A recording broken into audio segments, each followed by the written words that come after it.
So what must be proven in a product liability case?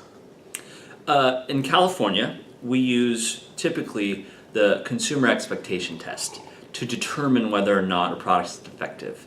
So in some cases, all that's required is the plaintiff to tell the facts of the story and what happened with the product.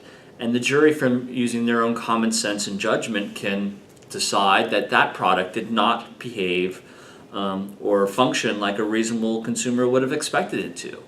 And that's all that's required.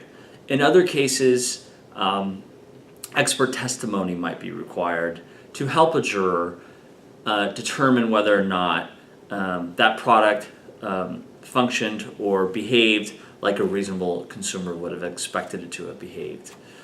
For example, in a case involving a durable waterproofing spray, which comes in a can, that product is a very simple product, and when one sprays it, it inhales the contents of the gas accidentally or by mistake, then that product didn't behave like a reasonable, and that product causes a lung injury.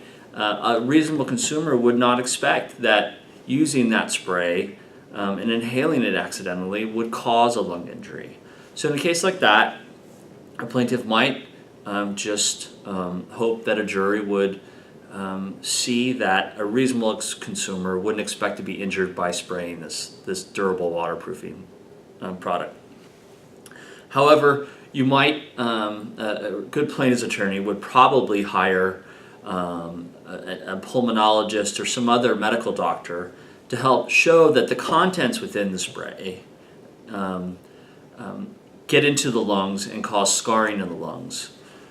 So those are some of the things that we use in California, typically expert witness testimony, to help prove that the product is defective.